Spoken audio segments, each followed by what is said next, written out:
गीता अध्याय 2 श्लोक 49 49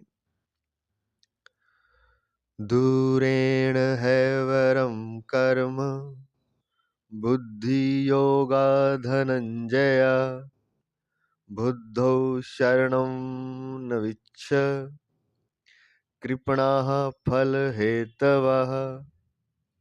बुद्धि योग अर्थात समता की अपेक्षा सकाम कर्म दूर से अत्यंत ही निकृष्ट है। सकाम कर्म दूर से अर्थात अत्यंत ही निकृष्ट है। अतः हे धनंजय, तू बुद्धि समता का आश्रय ले, क्योंकि फल के हेतु बनने वाले अत्यंत दीन है। इस श्लोक का अर्थ करने से पहले कल वाला थोड़ा सा हो चुका है, वैसे देख लेते हैं। मेरे को समता की प्राप्ति ही करनी है, चाहे जो हो जाए, ऐसा निश्चय करने वाले की व्यवसायत्मिका बुद्धि होती है। तो जो ऐसा निश्चय कर लेता है कि मुझे समता की प्राप्ति करनी है, चाहे कुछ भी हो जाए, इसी जीवन में करनी है, ऐसी बुद्धि को व्यवसायत्मिका बुद्धि कहते हैं। अर्थात निश्चय करने वाली बुद्धि को व्यवसायत्मिका बुद्धि कहा जाता है। ऐसा साधक जब व्यवहार क्षेत्र में आता है, जब वह संसार में व्यवहार करता है, संसार में विचरता है, तब उसके सामने सिद्धि असिद्धि, लाभ हानि, अनुकूल प्रतिकूल परिस्थिति आदि आने पर वह उनमें सम रहता है, राग द्वेष नहीं करता है। व्यवहार क्षेत्र में वो सम रहता है, राग द्वेष नहीं करता, सिद्धि असिद्धि, लाभ हानि, अनुकूल प्रतिकूल परिस्थिति आने पर सम रहता है। इस साधन रूप समता से वह संसार से ऊंचा उठ जाता है। इहैव तैर्जितः सर्गो येषाम साम्य स्थितम मना। गीता के 5वें अध्याय के 19वें श्लोक का पूर्वार्ध। संसार से उठ जाता है। साधन रूप समता से स्वतः सिद्ध समरूप परमात्मा की प्राप्ति हो जाती है, और फिर धीरे धीरे साधन रूप करते करते स्वतः सिद्ध समरूप परमात्मा की प्राप्ति हो जाती है इस समता से, जिसका कि 5वें अध्याय के 19वें श्लोक के उत्तरार्ध में दिया गया है। निर्दोषम ही समम ब्रह्म तस्माद ब्रह्माणि ते स्थिता। उसे परमात्मा की समरूप परमात्मा की प्राप्ति हो जाती है। एक थोड़ा सा इसमें कल उच्चारण में बोलने में थोड़ा भूल हो गई, उसको थोड़ा सा देख लेते हैं। 1 मिनट का ही है। अभी जो हमने पढ़ा वह तो 48वें श्लोक के अंतिम पैराग्राफ में दिया था, और अब जो हम करने जा रहे हैं वो श्लोक था परसों वाला 47वां श्लोक। उसमें अंत में बोलने में कुछ भूल हो गई। तो वो जो श्लोक था, कर्मण्येवाधिकारस्ते मां फलेषु कदाचन मां कर्म फल हेतुर्भूर्मा ते संगोस्त्व कर्मणि। संगोस्त्व कर्मणि। तो इसके अंतिम पैराग्राफ में परिशिष्ट भाव के ऊपर तात्पर्य यह हुआ कि अकर्मण्यता में रुचि होने से प्रमाद, आलस्य आदि तामसिक वृत्ति के साथ तेरा संबंध हो जाएगा। कर्म नहीं करना चाहेगा, अकर्मण्यता में रुचि होगी, तो प्रमाद और आलस्य आदि तामसिक वृत्ति के साथ तेरा संबंध हो जाएगा। कर्म एवं कर्म फल के साथ संबंध जोड़ने से तेरा राजसी वृत्ति के साथ संबंध हो जाएगा। और तीसरा, प्रमाद, आलस्य, कर्म और कर्म फल आदि का संबंध न रहने पर जो विवेकजन्य सुख होता है, प्रकाश मिलता है, ज्ञान मिलता है, उसके साथ संबंध जोड़ने से सात्विक वृत्ति के साथ संबंध हो जाएगा। इनके साथ संबंध होना ही जन्म मरण का कारण है। अतः साधक कर्म, कर्म फल और इनके त्याग का सुख, इनमें से किसी के भी साथ अपना संबंध न जोड़े। इसमें राग या आसक्ति ना करे, कर्म करते हुए इनके साथ संबंध ना रखना ही कर्म योग है।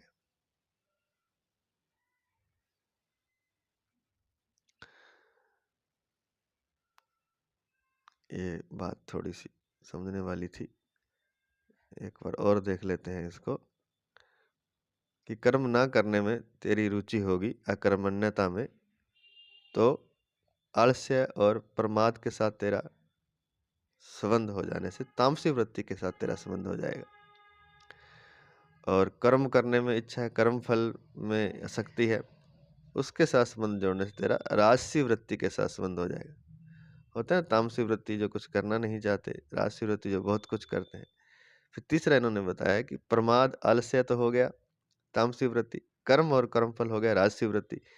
इनसे भी संबंध न रहने पर जो विवेक जन्य सुख होता है, इन दोनों से संबंध ना रहे तो एक विवेक जन्य सुख होता है, प्रकाश मिलता है, ज्ञान मिलता है, तो ये साधक की अवस्था है।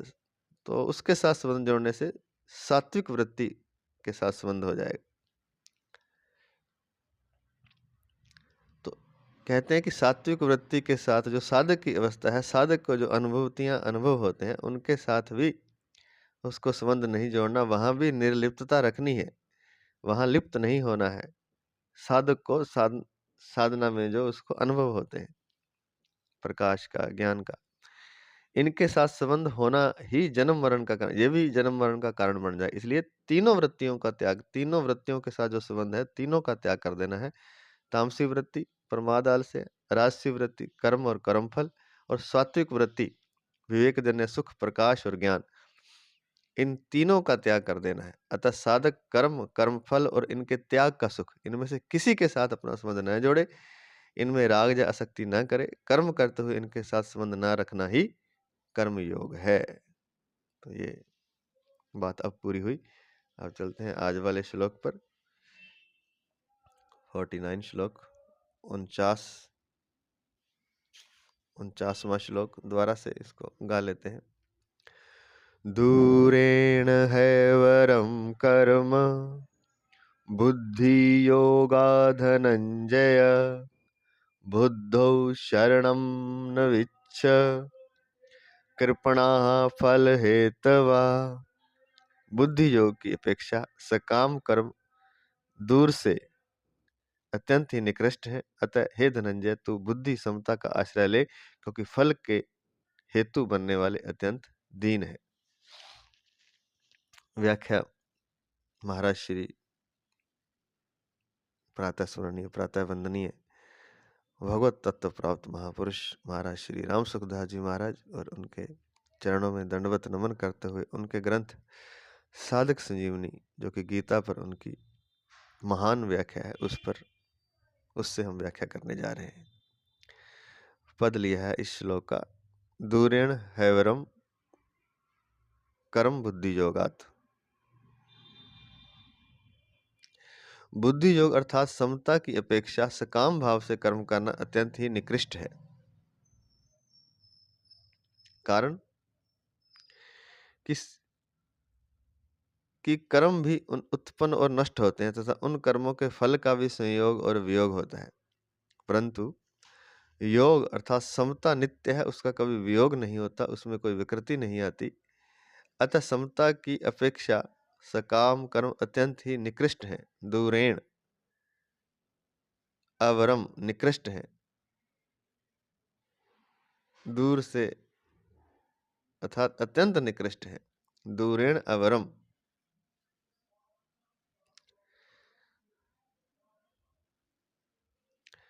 संपूर्ण कर्मों में समता ही श्रेष्ठ है।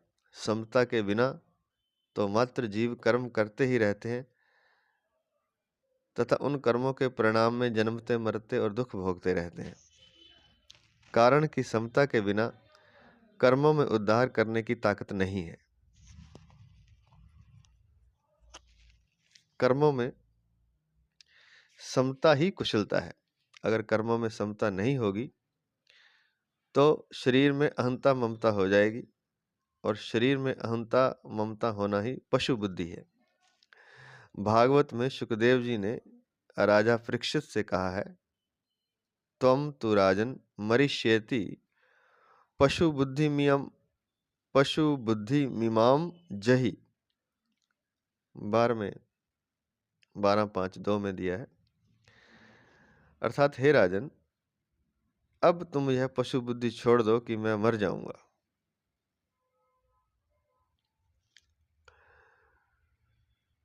दूरेण कहने का तात्पर्य है कि जैसे प्रकाश और अंधकार कभी समकक्ष नहीं हो सकते, ऐसे ही बुद्धि योग और सकाम कर्म भी कभी समकक्ष नहीं हो सकते। इन दोनों में दिन रात की तरह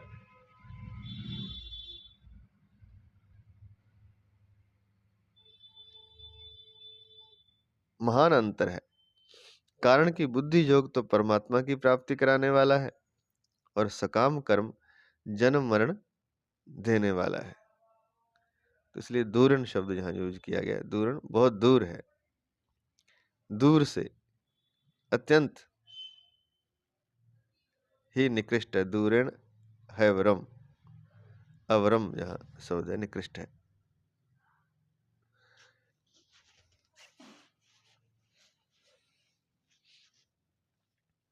अर्थात एक दूसरे से बहुत दूर है बुद्धि योग और सकाम कर्म, अत्यंत ही निकृष्ट है, दूर से ही निकृष्ट है।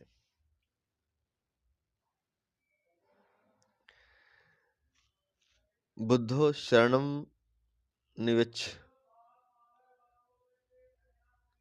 शरणम अनविच्छ, बुद्धो शरणम अनविच्छ। तू बुद्धि समता की शरण ले, समता में निरंतर स्थित रहना ही उसकी शरण लेना है। समता में स्थित रहने से ही तुझे स्वरूप में अपनी स्थिति का अनुभव होगा। अगला पद है कृपणः फल हेतवा, कर्मों के फल का हेतु बनना अत्यंत निकृष्ट है।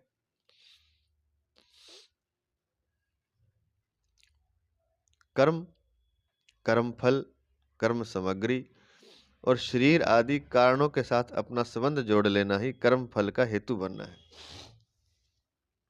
कर्म के साथ, कर्म फल के साथ, कर्म सामग्री के साथ और शरीर आदि के साथ, शरीर आदि कारणों के साथ अपना संबंध जोड़ लेना ही कर्म फल का हेतु बनना है। अतः भगवान ने 47वें श्लोक में मां कर्म फल हेतुर्भू, मां कर्म फल हेतुर्भू कहकर कर्मों के फल का हेतु बनने में निषेध किया है, क्योंकि कर्मों के फल का हेतु बनना अत्यंत निकृष्ट है। ये कोई श्रेष्ठ बात नहीं है। श्रेष्ठ बात है समता। कर्म और कर्म फल का विभाग अलग है तथा इन दोनों से रहित जो नित्य तत्व है उसका विभाग अलग है। वह नित्य तत्व अनित्य कर्म फल के आश्रित हो जाए, इसके समान निकृष्टता और क्या होगी। बहुत ही अच्छी बात लिखी है। कर्म अलग है, कर्म का विभाग अलग है, कर्म फल का विभाग अलग है तथा नंबर 3 जो दोनों से रहित है नित्य तत्व, उसका विभाग अलग है। अब कहते हैं कि वह नित्य तत्व अनित्य कर्म के आश्रित हो जाए। अब कर्म फल के आप आश्रित हो जाएंगे, कर्म के आश्रित हो जाएंगे, वो नित्य तत्व जो था वो अनित्य कर्म फल के आश्रित हो गया, तो इसके समान निकृष्टता और क्या होगी। परिशिष्ट भाव दिया है महाराज जी ने।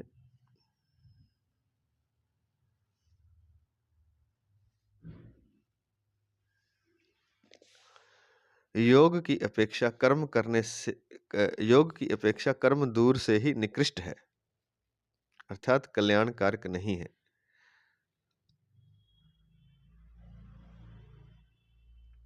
जैसे पर्वत से अणु बहुत दूर है, अर्थात अणु को पर्वत के पास रखकर दोनों की तुलना नहीं की जा सकती।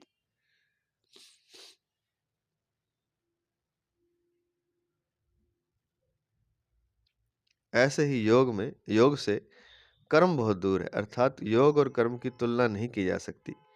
कर्मों में योग ही कुशलता है।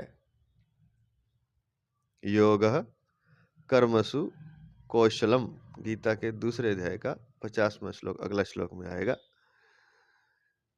अब ये कहते हैं कि जैसे एक तो पर्वत है, एक अणु है, छोटा सा कण है, कण से भी छोटा है, तो उनका क्या तुलना, उनकी कोई तुलना नहीं है, बहुत दूर है, या कह सकते हैं कि उनकी तुलना नहीं की जा सकती, अत्यंत निकृष्ट है। पर्वत से अणु बड़ा निकृष्ट है, इसलिए दूरेण शब्द आया है, क्योंकि योग की अपेक्षा जो समता है, बुद्धि योग भी कह सकते हैं उसको, योग भी कह सकते हैं, समता भी कह सकते हैं, उसकी अपेक्षा कर्म जो है, जो सकाम कर्म है, वो दूर से ही निकृष्ट है, अर्थात उसकी कोई तुलना नहीं है, वो बहुत दूर है। ऐसे ही योग से कर्म बहुत दूर है, अर्थात योग और कर्म की तुलना नहीं की जा सकती। योग से तात्पर्य यहाँ समता से है, या बुद्धि योग से, और कर्म से तात्पर्य यहाँ सकाम कर्म से है। कर्मों में योग ही कुशलता है, और वो कुशलता कैसे है, जब वो योग कर्म जो है योग बन जाए। कर्मों में योग ही कुशलता है, कर्म अगर योग बन जाए तभी वह कुशलता है। योगः कर्मसु कौशलम, गीता के दूसरे अध्याय का 50वां श्लोक। इसलिए योग के बिना कर्म निकृष्ट है। अगर योग के बिना आप कर्म कर रहे हैं तो वह अत्यंत निकृष्ट है, निरर्थक है और बाधक है। कर्मणा बध्यते जंतु, जीव को कर्म बांध देते हैं। अगर योग के बिना आप कर्म कर रहे हैं तो वह निकृष्ट है, निरर्थक है, बाधक है। स्टार लगा के नीचे दिया है निरर्थक का। योग के बिना कर्म और ज्ञान दोनों निरर्थक हैं, पर भक्ति निरर्थक नहीं है। कारण कि भक्ति में भगवान के साथ संबंध रहता है, अतः भगवान स्वयं भक्त को योग प्रदान करते हैं।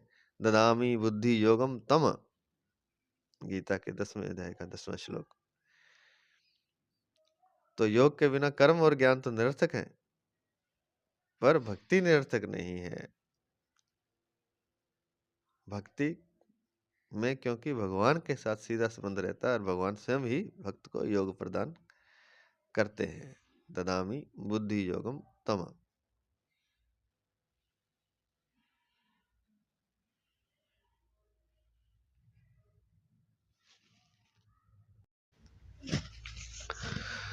कर्म योग में कर्म कर्ण सापेक्ष है, पर योग कर्ण निरपेक्ष है। योग की प्राप्ति कर्म से नहीं होती, प्रत्युत सेवा त्याग से होती है। कर्म योग में कर्ण कर्ण सापेक्ष है, पर योग कर्ण निरपेक्ष है। योग की प्राप्ति कर्म से नहीं होती, प्रत्युत सेवा त्याग से होती है। कर्म से नहीं होती, कर्म के अलावा जो हम सेवा कर्म में जो सेवा कर रहे हैं, वो त्याग कर रहे हैं। अतः कर्म योग कर्म नहीं है, कर्म योग कर्ण निरपेक्ष अर्थात विवेक प्रधान साधन है। अगर सेवा त्याग की प्रधानता ना हो तो कर्म होगा, कर्म योग होगा ही नहीं। ये कहना चाहते हैं कि कर्म योग में जो कर्म है वो सापेक्ष है, पर योग जो है निरपेक्ष है। कर्ण सापेक्ष, कर्ण निरपेक्ष, मतलब सीधा योग उससे कर्म से नहीं हो रहा, निरपेक्ष है योग, लेकिन कर्म सापेक्ष है। अर्थात सीधा कर्म से योग हो सकता है, लेकिन वो कैसे हो सकता है? योग की प्राप्ति कर्म से नहीं होती है, वो सापेक्ष है, उससे होती नहीं है। होती है प्रत्युत सेवा त्याग से होती है योग की प्राप्ति। अतः कर्म योग कर्म नहीं है, कर्म योग कर्ण निरपेक्ष अर्थात विवेक प्रधान साधन है। अगर विवेक से कर्म करेंगे तभी वह कर्म योग बनेगा। कर्म योग कर्म नहीं है, कर्म मात्र कर देना कर्म योग नहीं बन जाता। अगर सेवा त्याग की प्रधानता ना हो तो कर्म होगा, कर्म योग होगा ही नहीं। तो उसमें सेवा और त्याग जुड़ेगा।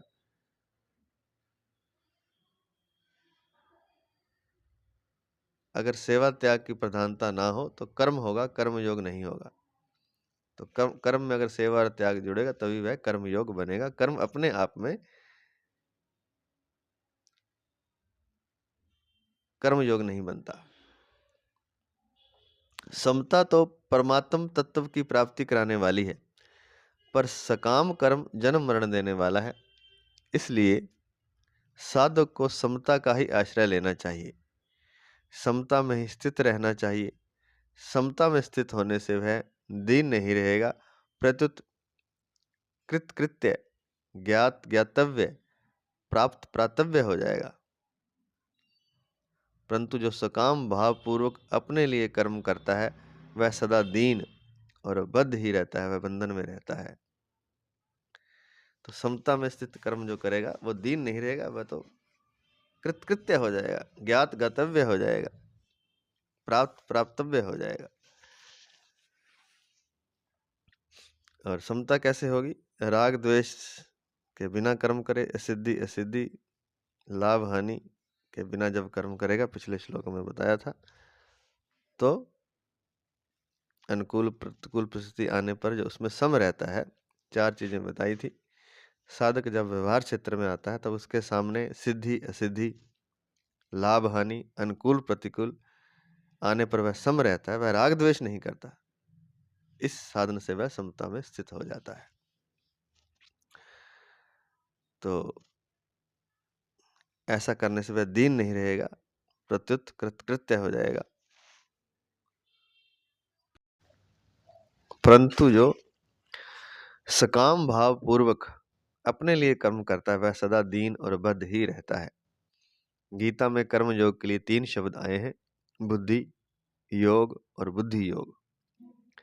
कर्म योग में कर्म की प्रधानता नहीं है, प्रत्युत योग की प्रधानता है। योग बुद्धि और बुद्धि योग तीनों का एक ही अर्थ है।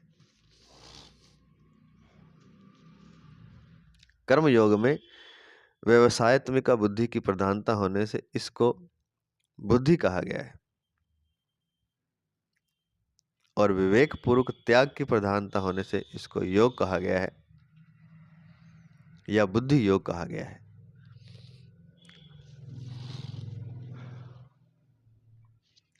ध्यान योग में मन की और कर्म योग में बुद्धि की प्रधानता है। मन के निरोध में स्थिरता और चंचलता दोनों बहुत दूर तक रहती हैं, क्योंकि इसमें साधक मन को संसार से हटाना और परमात्मा में लगाना चाहता है। मन को संसार से हटाने पर संसार की सत्ता बनी रहती है। यह सिद्धांत है कि जब तक दूसरी सत्ता की मान्यता रहती है तब तक मन का सर्वथा निरोध नहीं हो सकता। इसलिए समाधि तक पहुंचने पर भी समाधि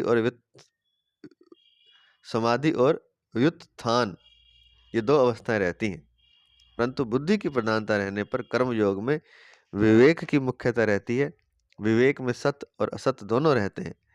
कर्मयोगी असत्य वस्तुओं को सेवा सामग्री बनाकर उनको दूसरों की सेवा में लगा देता है, जिससे असत्य का त्याग शीघ्र और सुगमता पूर्वक हो जाता है। मन का निरोध करना निरंतर नहीं होता, प्रत्युत समय समय पर और एकांत में होता है, परंतु व्यवसायत्मिका बुद्धि अर्थात बुद्धि का निश्चय निरंतर रहता है। इन्होंने बताया है कि 2 तरह हो गया ना, एक तो ध्यान योग है जिसमें मन की प्रधानता, मन से ध्यान करेगा समाधि में पहुंचेगा। कर्म योग में बुद्धि की प्रधानता, बुद्धि के द्वारा वो असत असत का विवेक रखता है और असत को सेवा में लगा देता है। तो कहते हैं कि मन के निरोध में चंचलता और स्थिरता दोनों रहती है अंत तक, क्योंकि इसमें साधक मन को संसार से हटाना और परमात्मा में लगाना चाहता है। मन को संसार से हटाने पर संसार की सत्ता बनी रहती है, और जब तक कहते हैं कि दूसरी सत्ता की मान्यता रहती तब तक मन का सर्वथा निरोध नहीं हो सकता। इसलिए समाधि तक पहुंचने पर भी समाधि और व्युत्थान ये 2 अवस्थाएं रहती हैं, परंतु बुद्धि की प्रधानता होने पर कर्म योग में विवेक की मुख्यता रहती है, जिसमें कर्म योगी असत्य वस्तुओं को सेवा सामग्री बनाकर दूसरों की सेवा में लगा देता है, जिससे असत्य का त्याग शीघ्र और सुगमता पूर्वक हो जाता है। और दूसरी बात इन्होंने बताई कि मन का निरोध करना निरंतर नहीं होता। मन तो जब आप थोड़ा सा मन से ध्यान हटाएंगे तो मन फिर चल पड़ेगा। मन का निरोध निरंतर नहीं होता, परंतु समय समय पर और एकांत में होता है। परंतु व्यवसायत्मिका बुद्धि जो निश्चय बुद्धि है, अर्थात बुद्धि का एक निश्चय निरंतर रहता है। आगे का श्लोक है 50 नंबर। पूर्व श्लोक में जिस बुद्धि के आश्रय की बात बताई, अब आगे के श्लोकों में उसी बुद्धि के आश्रय का फल बताते हैं।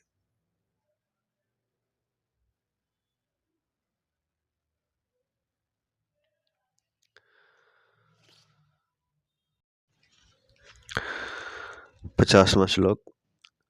बुद्धि युक्तो जहातीह उभे सुकृत दुष्कृते तस्माद् योगाय युज्यस्व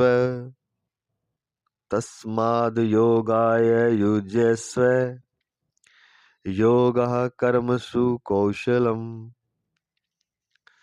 बुद्धि अर्थात समता से युक्त मनुष्य यहाँ जीवित अवस्था में ही पुण्य और पाप दोनों का त्याग कर देता है। अतः तू योग समता में लग जा, क्योंकि कर्मों में योग ही कुशलता है। व्याख्या। बुद्धि युक्तो जहाती है उभे सुकृत दुष्कृते। समता युक्त मनुष्य जीवित अवस्था में ही पाप पुण्य का त्याग कर देता है, अर्थात उसको पुण्य पाप नहीं लगते, वह उनसे रहित हो जाता है। जैसे संसार में पुण्य पाप होते ही रहते हैं, पर सर्वव्यापी परमात्मा को वे पुण्य पाप नहीं लगते, ऐसे ही जो समता में निरंतर स्थित रहता है उसको पुण्य पाप नहीं लगते। गीता के दूसरे अध्याय का 48वां श्लोक जो अभी हमने किया है थोड़ी देर पहले, 38वां कुछ दिन पहले किया था। समता एक ऐसी विद्या है जिससे मनुष्य संसार में रहता हुआ ही संसार से सर्वथा निर्लिप्त रह सकता है।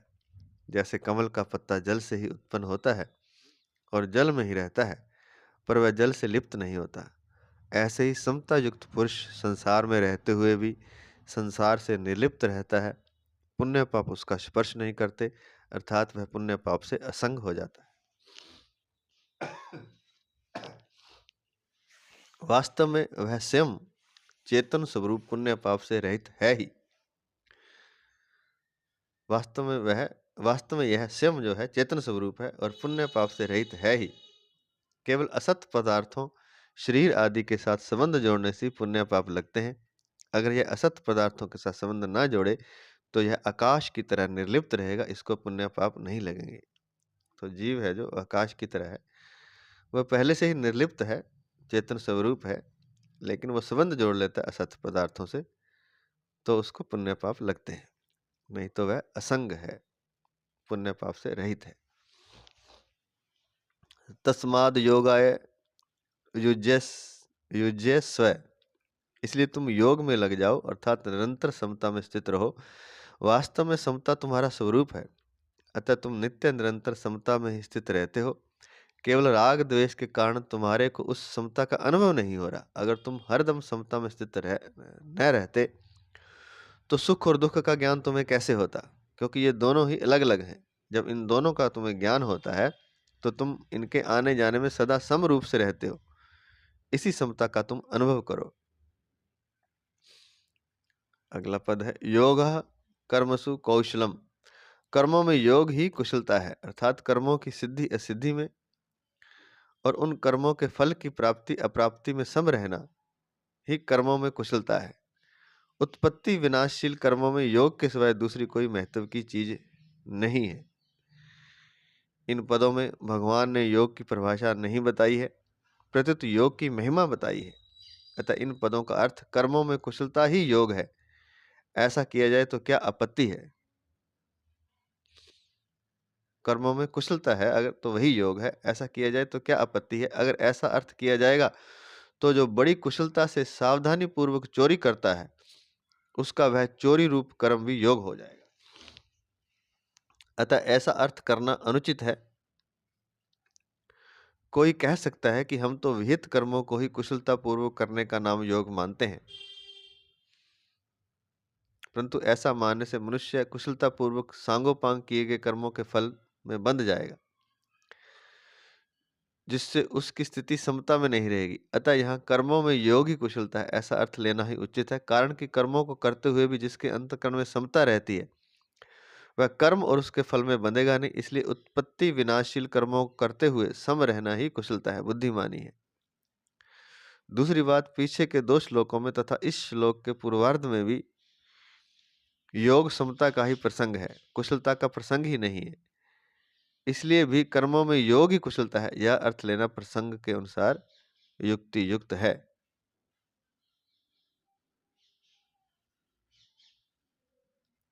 कर्मों में योग ही कुशलता है, यह अर्थ लेना प्रसंग के अनुसार युक्ति युक्त है।